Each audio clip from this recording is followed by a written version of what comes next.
जय हिंद साथियों, स्वागत है कोर क्लासेज में। मैं सुप्रेमजीत। आज हम लोग पढ़ने वाले हैं नारी तू नराड़ी, जो कथन है महिला आयोग का 33वां स्थापना दिवस मनाया गया है। ठीक है, जो नारी तू नराड़ी जो विषय है लिया गया है वीरांगना अहिल्याबाई होलकर से। ठीक है, तो हमें यहाँ पर डिस्कस करना है कि राष्ट्रीय महिला आयोग क्या होता है, और हम चर्चा करेंगे अहिल्याबाई होलकर के बारे में, अहिल्या देवी होलकर के बारे में। ठीक है, आइए चलते हैं। अगर आप नए हैं तो कोर क्लासेज में आपका स्वागत है।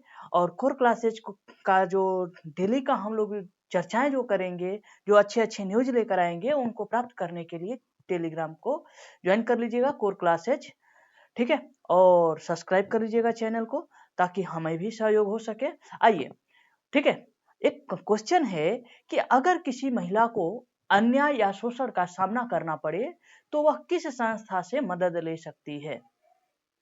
स्वाभाविक आप आंसर देंगे, हम पुलिस के पास जाएंगे, हो सकता है हम कोर्ट के पास जाएंगे, है ना। इसके साथ साथ एक अन्य संस्था है महिला आयोग, इनके साथ साथ एक अन्य संस्था है महिला आयोग। ठीक है, तो आज हम इसी संस्था के बारे में पढ़ने वाले हैं मेरे भाई लोग। ठीक है, तो हम चर्चा करने वाले हैं महिला आयोग के बारे में। जो महिला आयोग है, जो महिलाओं के प्रति ज्यादा मतलब कि रवैया को, या जो गलत रवैया है, इसे हम क्या करने वाले हैं, उसे मतलब कि वो खुद संज्ञान में लेती है, साथ साथ उस पर ये चर्चाएं करती हैं। ठीक है, उसको सशक्तिकरण के लिए ये प्लानिंग होती है, जो कि एक सांविधिक निकाय है। कैसा निकाय है? सांविधिक निकाय है। सांविधिक निकाय क्या होता है? तो जो संविधान में नहीं है, लेकिन एक विधि के माध्यम से इसे बनाया गया होता है। ठीक है, तो हम देखते हैं। ठीक है, आइए हम चर्चा करते हैं मेरे भाई लोग। हम चर्चा करते हैं राष्ट्रीय महिला आयोग के बारे में। ठीक है, तो राष्ट्रीय महिला आयोग की जो स्थापना हुई है 31 जनवरी 1942 को। राष्ट्रीय महिला आयोग की स्थापना कब हुई है? 31 जनवरी 1942 को। आपको याद रखना है, इसका मुख्यालय जो है नई दिल्ली में है। कहाँ है मुख्यालय? नई दिल्ली में है। कानूनी आधार क्या है? तो राष्ट्रीय महिला आयोग अधिनियम 1990, है ना, याद रखिएगा। राष्ट्रीय महिला आयोग अधिनियम 1990 के तहत 31 जनवरी 1992 में आया अस्तित्व में। बात क्लियर हो गई। इसका उद्देश्य क्या है? तो राष्ट्रीय महिला आयोग का जो उद्देश्य है, महिलाओं के अधिकारों की रक्षा करना, सशक्तिकरण करना।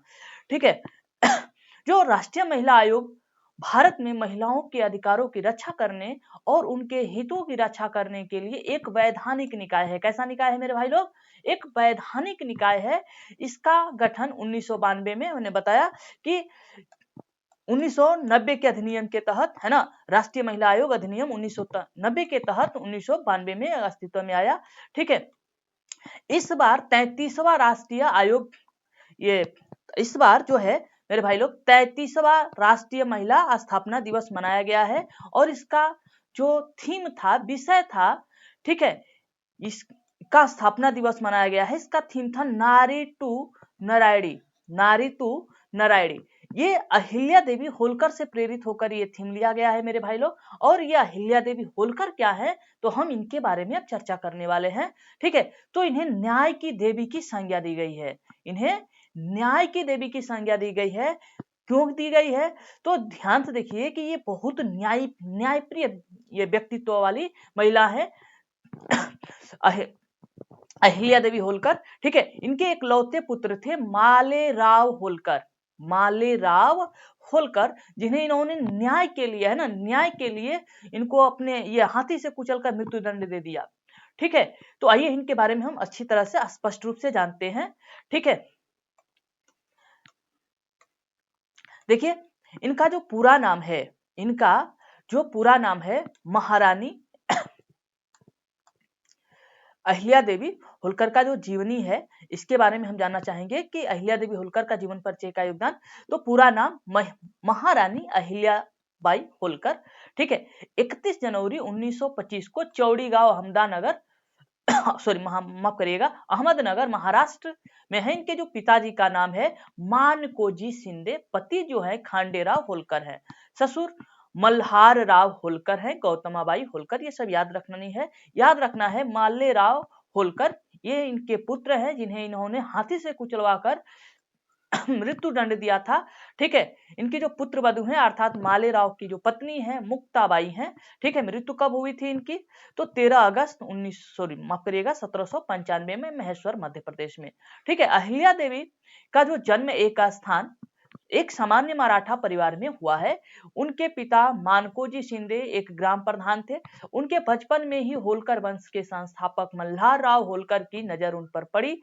उन्होंने उनके चरित्र और क्षमता को पहचाना और उन्हें अपने पुत्र खांडेराव होलकर से विवाह करने के लिए चुन लिया। अर्थात ये जो होलकर वंश के संस्थापक हैं मल्हार राव होलकर, ठीक है, इन्होंने इन्हें चुना है कि अपने पुत्र खांडेराव के लिए। ठीक है, जिनके मृत्यु होने के बाद वो खुद शासन का बागडोर संभाली है अहिल्याबाई होलकर। ठीक है, विवाह के बाद अहिल्याबाई ने राजमहल में अपने कर्तव्यों को निभाया है ना। 1794 में कुंभेर के युद्ध में उनके पति खांडेराव वीरगति प्राप्त हुआ। तो याद रखिएगा खांडेराव जो है अहिल्या देवी होलकर के पतिदेव हैं और इनकी जो मृत्यु हुई है कुंभेर के युद्ध में हुई है। कब हुई है? 1754 में। तो याद रखिएगा कुंभेर का युद्ध किससे संबंधित है? तो खांडेराव से संबंधित है, होलकर से संबंधित है। ठीक है, तो यहाँ आगे हम बात करेंगे। वीरगति को प्राप्त हो गया तो 1900 माफ करिएगा, बार बार 19 आ रहा है। 1766 को मल्हारराव होलकर की भी मृत्यु हो गई। ठीक है, और जल्द ही उनके पुत्र मालेराव, ये मल्हार राव कौन है? इनके ससुर जी हैं। ठीक है, अब इनके जो पुत्र हैं मालेराव भी असमय मृत्यु हो गई। इस घटना के बाद अहिल्याबाई ने स्वयं शासन की बागडोर संभाली है। तो स्वयं शासन करने वाली एक इंदौर की शासिका है। ठीक है, आइए शासन और प्रशासन के बारे में हम जानते हैं कि अहिल्या देवी ने एक कुशल, न्यायप्रिय और धर्मपरायण शासन के रूप में शासन किया। उन्होंने प्रशासनिक सुधार किए और जन कल्याणकारी योजनाएं पर भी ध्यान दिया। ठीक है, कुशल प्रशासन, उन्होंने कर व्यवस्था किया और किसानों को, व्यापारियों को प्रोत्साहित किया। कुशल प्रशासन में क्या है कि हम कर व्यवस्था को सही से करें, है ना, कृषि व्यवस्था को सही से करें, है ना, न्याय प्रिय कार्य हो, न्यायिक व्यवस्था सही हो, न्याय प्रिय कार्य हो, न्यायिक व्यवस्था सही हो। और न्यायिक व्यवस्था सही रहेगा तो मुझे लगता है कि हर एक व्यवस्थाएं सही रहेगी। आज भी अगर मैं आज की डिस्कस करूं तो आज भी केवल व केवल न्याय, है ना, न्याय है तो देर से न्याय मिलता है, तो देर से न्याय भी अन्याय है।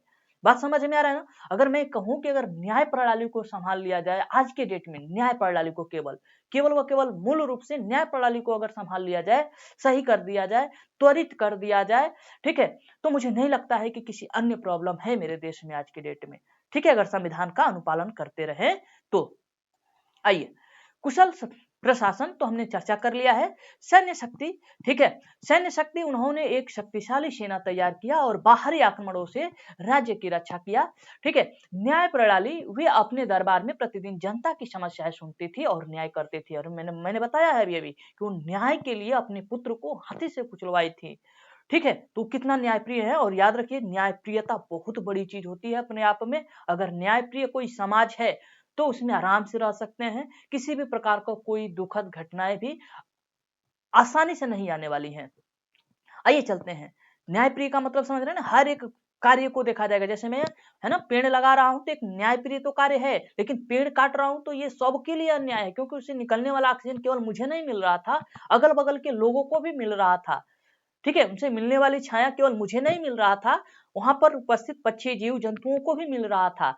तो ये बात समझ रहे हैं ना कि हमें केवल अपने बारे में नहीं सोचना है, एक सार्वत्रिक समग्र सोच होनी चाहिए। ये क्या कहेंगे कि हम सार्वभौमिक सोच होनी चाहिए। ठीक है, आइए चर्चा करते हैं महत्वपूर्ण कार्य उन्होंने क्या किया है।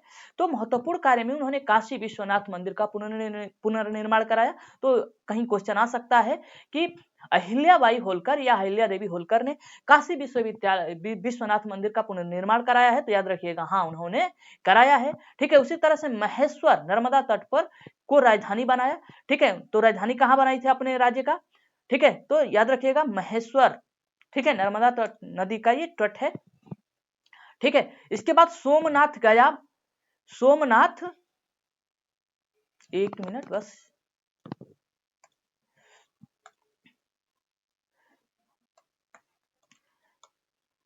हाँ, महेश्वर को राजधानी बनाया, यहां से उन्होंने राज्य का संचालन किया और केंद्रित विषय बनाया। ठीक है, सोमनाथ, गया, मथुरा, अयोध्या, रामेश्वर, द्वारका आदि तीर्थ स्थलों का निर्माण कराया। उन्होंने कई धार्मिक स्थलों का पुनर्स्थापना कराया। ठीक है, सार्वजनिक कल्याण में उन्होंने गरीबों के लिए अन्न छत्र, धर्मशालाएं, जल स्रोत भी बनवाए।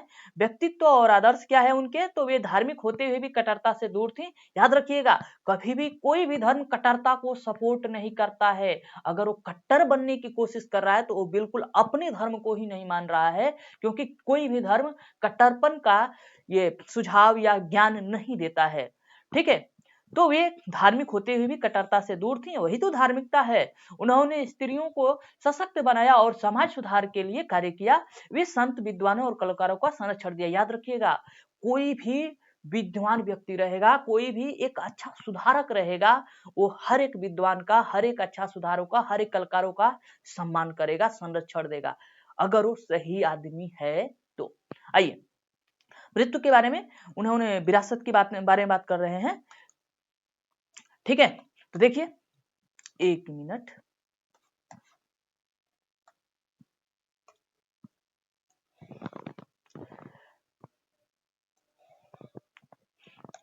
ठीक है, मृत्यु के विरासत में अहिल्या देवी होलकर का निधन, अहिल्या देवी होलकर का निधन 13 अगस्त 1795 में हुआ।